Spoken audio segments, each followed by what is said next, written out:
یہ ہجرت کا واقعہ ہے۔ ہجرت سے اسلام کے بڑھنے، پھیلنے، پھولنے کے مواقع میسر آئے۔ اس لیے جب ہم اپنا کیلنڈر جب بنانے لگے صحابہ، حضرت علی نے رائے دی کہ ہجرت سے شروع کریں، تو عمر رضی اللہ تعالیٰ نے حضرت علی کی رائے پہ فیصلہ فرمایا کہ ہاں ہجرت سے ہمارا سال شروع ہوگا۔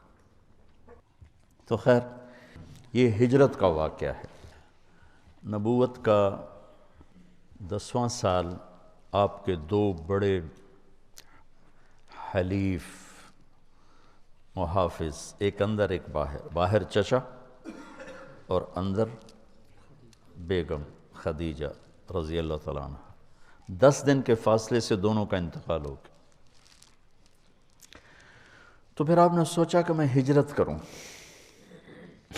طائف کی ہجرت تو ناکام ہو گئی، تو یہ نبوت کا 10واں سال تھا، 11واں، جب آپ مینا کی وادی میں حج میں چکر لگا رہے تھے، تو جمرۃ الکبریٰ جس کو بڑا شیطان کہتے ہیں، وہاں کچھ نوجوان ملے، یثرب بیٹھے ہوئے تھے، وہ تھوڑی سی وہ آگ جلا کے روشنی کر لیتے تھے۔ ابو الہیثم بن تیہان، عبداللہ بن رواحہ، سعد بن الربیع، نعمان بن حارثہ، اسد بن زرارہ، عبادہ بن صامت، 6۔ یہ روایت ہے دلائل اصفہانی کی۔ تو آپ نے ان سے کہا کون لوگ ہو؟ کم یثرب کے ہیں۔ فرمایا میں اللہ کا نبی ہوں، میری بات سنو گے؟ تو مدینے میں بات تو چلتی تھی نا کہ ایک نبی آ رہا ہے، قریظہ اور قینقاع اور نذیر 3 قبیلے تھے جو ہر وقت کہتے رہتے تھے آخری نبی آنے والا ہے، ہم اس کا کلمہ پڑھ کے تم سب کو قتل کریں۔ تو وہ کانوں میں بات تو تھی یہود کی، کہنے کا سناؤ، تو آپ قرآن سنایا کرتے تھے۔ وَإِذْ قَالَ إِبْرَاهِيمُ رَبِّ اجْعَلْ هَذَا الْبَلَدَ آمِنًا سے لے کر آپ نے هَذَا بَلَاغٌ لِلنَّاسِ، یہ سورہ ابراہیم کا آخر سنایا۔ کہنے لگے ہوا یہ وہی تو نہیں، چونکہ یہ کلام انسانی کلام نہیں ہے، عرب تھے نا۔ تو کہنے لگے واقعی یہ وہی نبی لگتا ہے جس کی وہ یہود بات کرتے ہیں، تو فَاسْبِقُوا قَبْلَ أَن تُسْبِقُوا، اب پہل کرو یہودیوں سے۔ تو یہ 6 نے کلمہ پڑھ لیا، آپ خوشی سے ایسے باغ ہو گئے۔ انہوں نے کہا ہم اگلے سال آئیں گے۔ تو آپ نے سارا سال ان کا انتظار کیا۔ اگلے سال 12 آئے، 5 ان میں سے تھے اور 7 اور تھے۔ اور البیعۃ العقبۃ الاولی جسے کہتے ہیں، پہلی بیعت ان 12 لوگوں نے کی، نبوت کا 12واں سال۔ پھر کہ ہم اگلے سال آئیں گے، 13واں سال نبوت۔ اور اب وہ پہاڑ ہٹا دیا گیا ہے جس کے گھاٹی میں یہ سب جمع ہوئے، 2-3 پہاڑوں کے بیچ میں ایک جگہ، اب وہ جگہ کھل کے میدان ہے، اور وہاں ترکوں نے مسجد بنائی تھی۔ اس مسجد میں ایک دفعہ گیا، جب مجھے پتہ چلا جگہ کھل گئی، تو مسجد ترکوں نے یادگار چیزوں کو محفوظ کیا، انہوں نے آ کے رندہ ہی پھیر دیا۔ وہاں میں نے مغرب پڑھی، پھر عشاء تک بیٹھا رہا۔ تو مغرب کی اذان بھی میں نے دی، جماعت بھی میں نے کرائی، کوئی شرطے آ گئے، پھر عشاء پڑھی، عشاء پڑھ کے پھر میں وہاں سے نکلا۔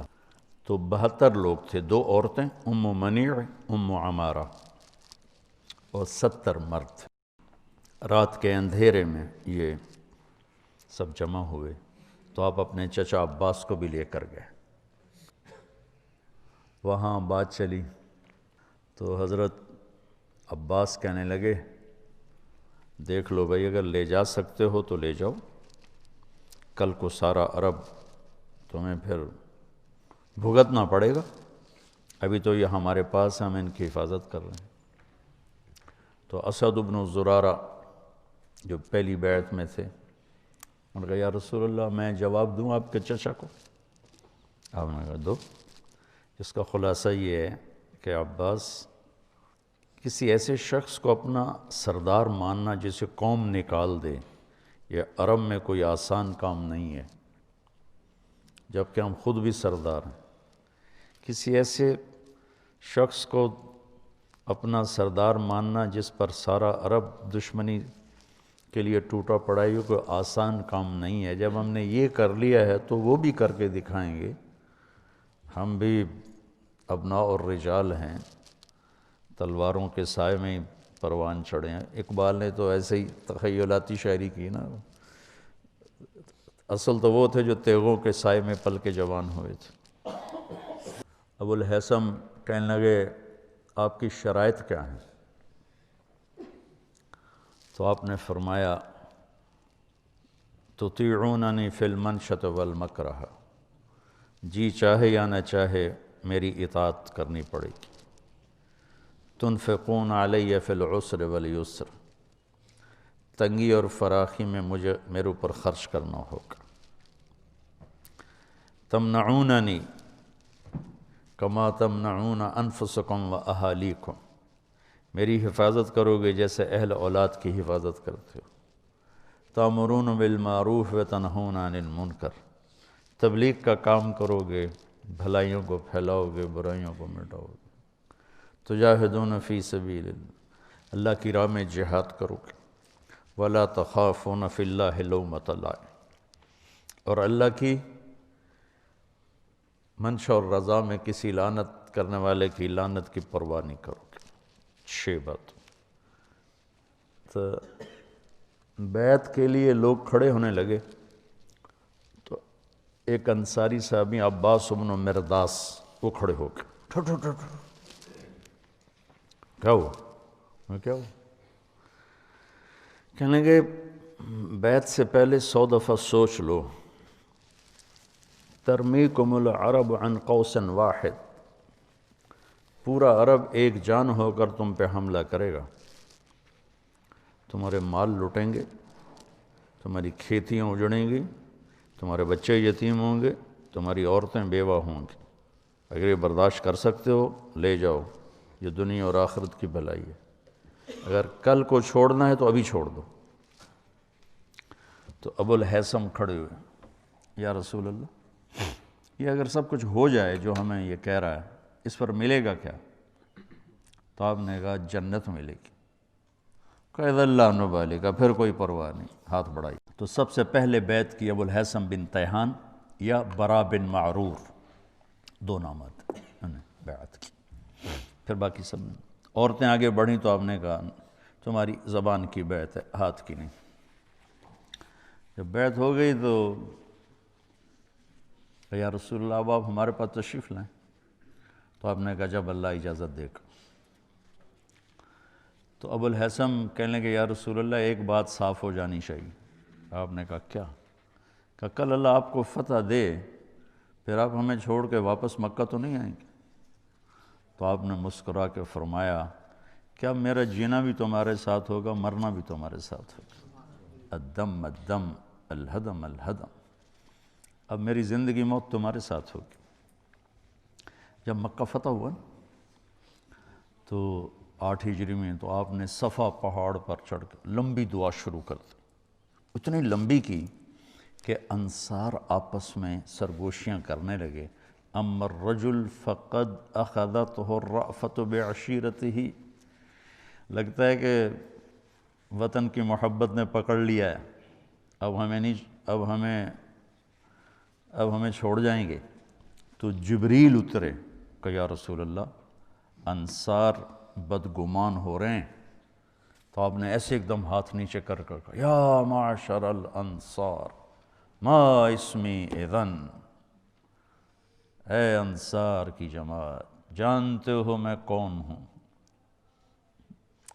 انا رسول اللہ، میں اللہ کا رسول ہوں، میں تمہیں بول دے چکا ہوں المحیا محیاکم والممات مماتکم لو سلک الناس وادیا وسلکت الانصار وادیا لسلکت وادی الانصار۔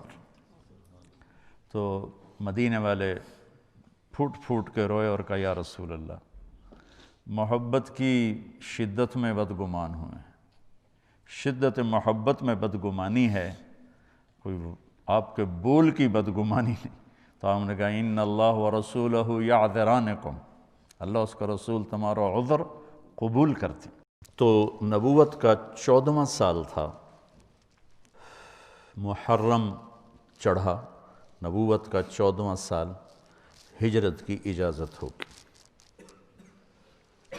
اور صحابہ نے انفراداً ظاہراً علناً خفیتاً نکلنا شروع کیا۔ تو ابو بکر رضی اللہ تعالیٰ نے عرض کی یا رسول اللہ میں بھی چلا جاؤں؟ کہا نہیں۔ تو ان کا الصحبہ، کیا مجھے آپ کے ساتھ جانا ہوگا؟ آپ نے کہا ہاں۔ تو وہ خوشی سے رونے لگے، تو کہنے لگے میں نے ایک اونٹنی پال رکھی اس دن کی، یہ جو قصوہ اونٹنی آتی نا تاریخ میں بہت مشہور، یہ صدیق نے آپ کو دی تھی۔ تو کہا میں نے آپ کے لیے ایک اونٹنی پال کر رکھی، وہ آپ کو دوں گا۔ آپ نے کہا میں پیسے دوں گا، مفت نہیں لوں گا۔ تو آپ نے اس کی رقم ادا کی، پیسے دیے اس کے۔